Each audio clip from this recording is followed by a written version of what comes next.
I sold all your stuff. I'm going to the Keys with the money. What? Why did you do that? Just for childbirth. You overreacted by going back home for so long. It's a punishment for throwing away your responsibilities at home. You should be very sorry for what you did and behave from now on. My mother-in-law showed me the $100 bills she must have gotten from selling my personal belongings and smirked at me. After a difficult pregnancy, my baby was finally born. And yet, the moment I returned home, I'm greeted by her harassment.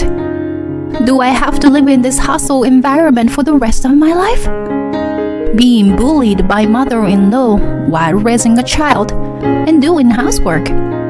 I absolutely cannot endure such a life.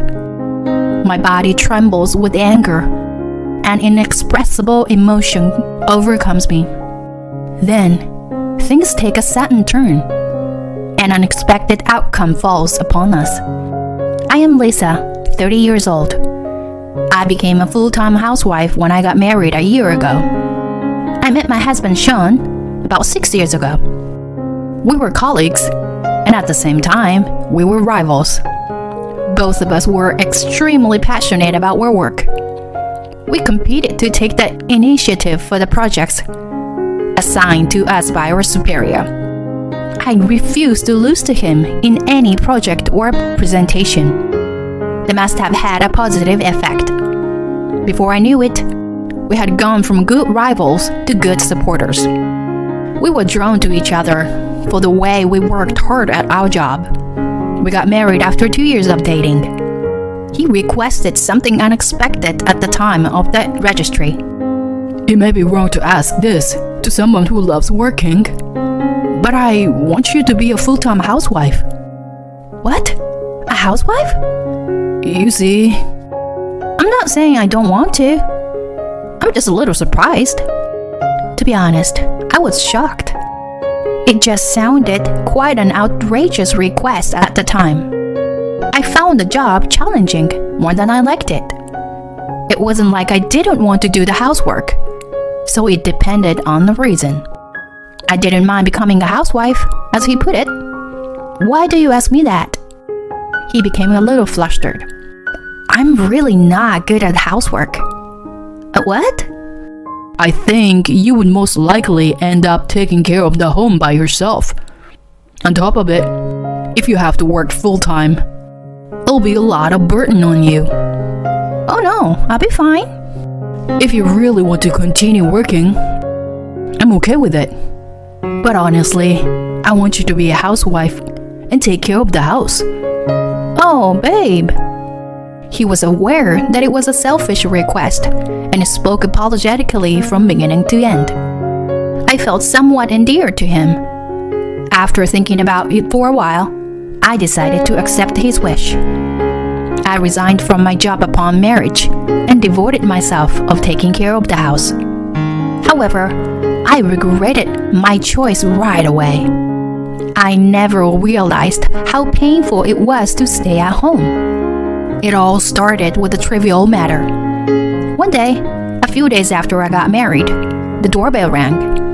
I thought it was a courier, so I opened the front door without checking who it was. There stood my mother-in-law, Mary. Oh, hi, Mary. Hey, Lisa. My name is Lisa.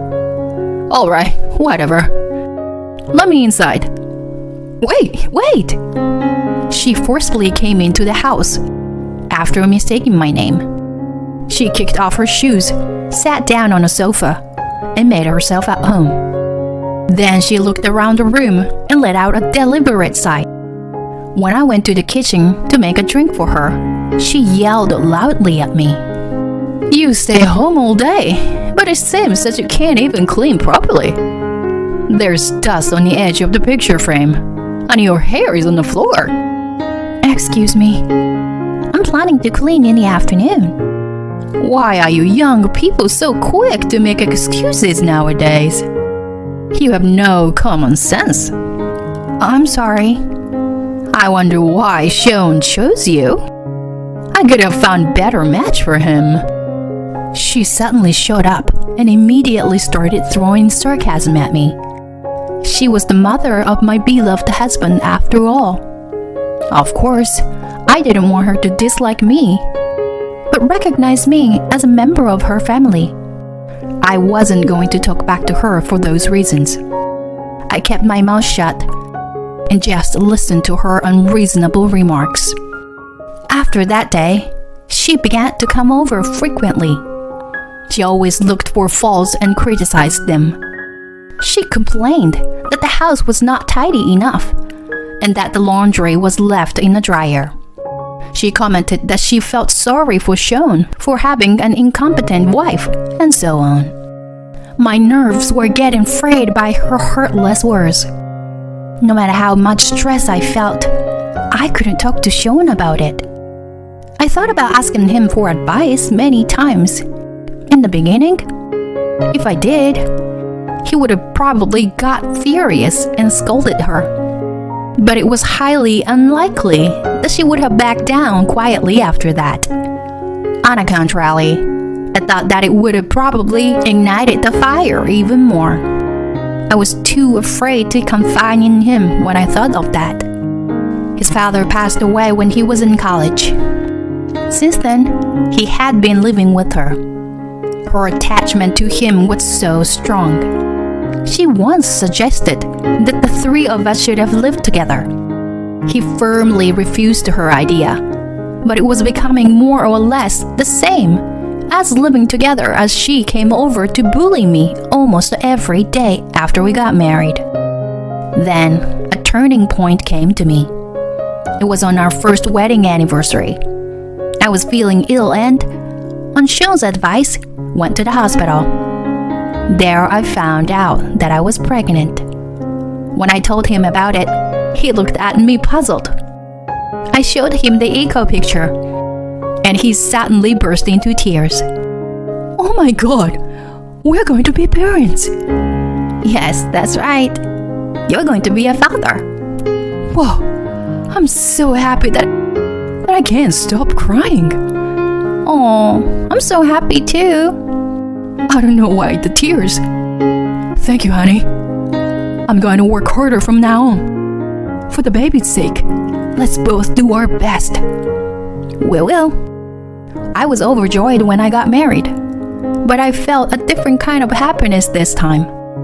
To have a new life in my belly with the person I loved was much a mysterious and blissful thing. At the same time, a new concern arose. It was Mary, who regularly visited me without an appointment. When she happened to come over, I was so nauseous that I had to run to the bathroom. Of course, this was a symptom of morning sickness, not an illness. She guessed something from the sequence of my actions and grinned at me as I came out of the bathroom. Are you pregnant? Oh, well, I knew it. Why didn't you tell me when you found out? I'm sorry, but I'm suffering from morning sickness right now. I was going to tell you when I was in the stable period. Oh, well, that's okay. But more importantly, I'm assuming it's a boy, right? Suddenly, I was asked an unexpected question, and my thoughts stopped. We haven't found out the sex yet, and it didn't even make any difference anyway, as long as a baby was born healthy. Her question sounded to have a hidden meaning that only a male baby was worthy of being born. We don't know the sex yet. Oh, I see. Well, one boy is enough for the successor. Raising a child costs a lot of money. By all means, have a boy and spend all your money on him. Well, as I said, we don't know if it's a boy. Shut up. Just have a boy. Otherwise, you are worthless. She opened the refrigerator with a giggle and grabbed the Jell-O for herself. Sean had bought it for me as I couldn't eat anything else. I felt an emptiness inside, more than anger, and I was left with an undescribable taste in my mouth. I sobbed quietly after she left. What was wrong with her? It didn't matter what sex the baby was, as long as it was born healthy. That was all that matters. I thought everyone thought that way. She had experienced childbirth and raising a child before me. How could she say such a thing without a care in the world? Then I was convinced. If I had to deal with her any longer, I would have driven myself crazy during the pregnancy. If I didn't do anything about it, I would have affected not only me, but also my unborn baby. It wasn't a typical thing to go back to one's parents for childbirth. However, I told Sean that I wanted to return home because I was too anxious about my first delivery and decided to leave at 7 months pregnant. Mary complained that it was ridiculous and that I was abandoning my responsibilities at home, but I was not going to take any risk. Sean readily agreed, so I packed up and went back to my parents in another town. He visited me regularly, while I received numerous spiteful messages from Mary every day. You lack a sense of responsibility as a wife. I feel sorry for your child for having an incompetent mother like you. Have a boy and come back as soon as possible. And so on. All the messages sounded like I was doing something wrong. I felt nauseated every time I saw them, so I turned off the message notification and stopped looking at them. A few months later, I gave birth to a long-awaited first child. It was a girl. She was so adorable that I didn't care about the gender. Sean seemed to feel the same way. He held her in his arms and shed tears of joy. Thank you, honey. Great job. I can't wait to welcome you guys back home. I'm looking forward to a new life together. I'll put the crib together. And if there's anything else you need, I'll take care of it. Call me when you're feeling better. Thanks for everything, hon. Sean's work was in the midst of its busy season. He was working overtime every day. Although we regularly had video calls, it seemed he was bringing work home, too. Unlikely, his business trip coincided with my return, and my father had to drive me home. It had been a few months. What was different from when I left was that I was holding my beloved baby in my arms. However, I felt something weird once I was in front of the house. Sean was supposed to be away on a trip, but I felt another presence inside. I opened the front door with trepidation, and sure enough, the door was unlocked and the living room light was on. I slowly walked down the hallway and peeked into the living room. To my surprise, Mary was there. "What are you doing here?" She turned around to my voice, and then smiled wryly and slowly approached me. It's been a long time, Lisa. You're really useless to give birth to a girl. Answer my question. Why are you in my house? There's a duplicate key under the pot at the front door. I haven't told Sean, but I've been coming here regularly. That's trespassing. What's wrong with a mother visiting her son's house? She smiled condescendingly and pointed to my room. By the way, I cleaned up your closet. For what? What do you mean? I sold all your stuff. I'm going to the kids with the money I made. She took out a wad of $100 bills and waved it in front of my face. When I went to check my closet, I found my jewelry box emptied and all my designer's bags gone. I guessed that the bills had come from the sales of my things. I went back into the living room and shouted at her. How dare you? Why did you take my things without my permission? Why? Of course, it's because I don't like you. You don't even work, but you have expensive stuff. That's why I sold them all. But how could you go to such length?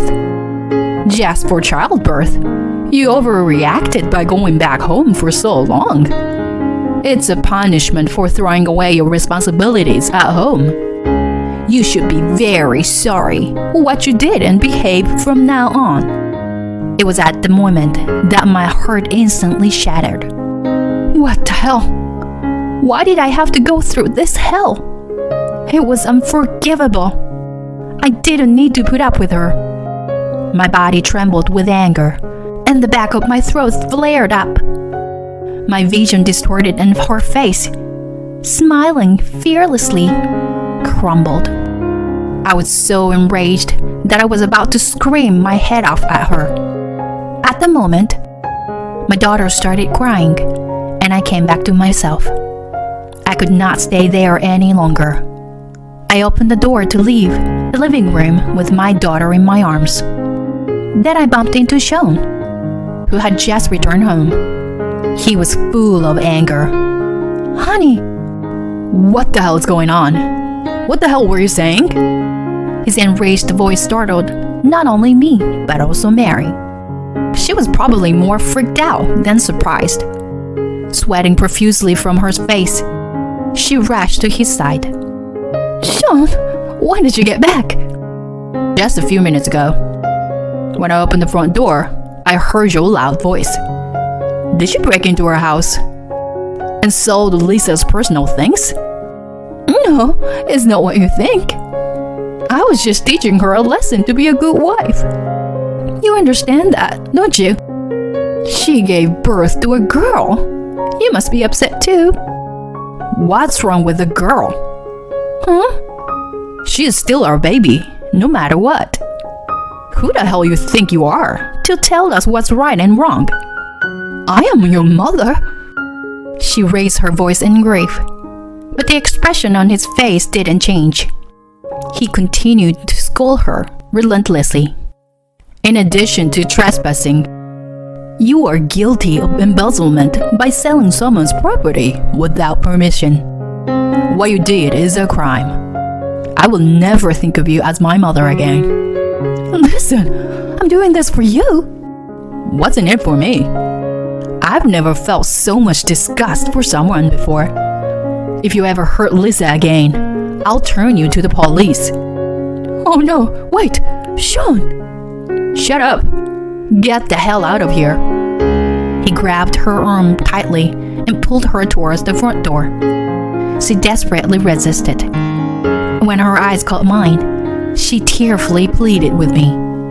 Lisa, please help me. I didn't mean to hurt you. I just wanted to make you a good wife. I don't care if the baby is a boy or a girl anymore. Please tell him it's a misunderstanding. Even in such situation, it seemed that an apology was not an option for her. If only she would have apologized from the bottom of her heart, even just once, I would have thought about it. There was no way to save her at that point. I gave a death stare to the woman, who had conveniently begun to appeal to me. You don't care if it's a girl or boy? I don't need you to tell me that. An heir? What era do you think you live in? She was not born to be at your beck and call. I put up with your harassment for a long time, but I've had enough. I will never consider your family again. Don't even mention my name from now on. Even when we decide on the baby's name, we will never tell you. I won't even let you see her. I will not let someone like you, who enjoyed stepping on people's hearts, touch her. Now, get out of here and stay the hell away from my family. As soon as I finished, Sean pushed her out the door and threw her bag onto the street. She must have been in great shock. She was crying and apologizing for an hour in front of the house. Of course, we did not react at all. We have completely severed our relationship with her since then. We never let her see her daughter, and when she visits us at home, we never let her in. The only contact we made was to demand compensation for selling my things. When Sean confronted her with the idea of suing her if she didn't pay up, She readily agreed. As a result, her small savings are running out. Now, she can no longer live on her pension alone and works as a cleaner. I don't think I will have anything to do with her again, under any circumstances in the future. Sean must have been prepared for that and cut off the relationship with her. We, on the other hand, are now living happily with the three of us. Now that Mary is out of the picture, I realize how happy I am to be able to spend ordinary days. I'm sure that we will encounter various difficulties in the future. I hope to overcome them with my husband and sometimes with my daughter as a family of 3.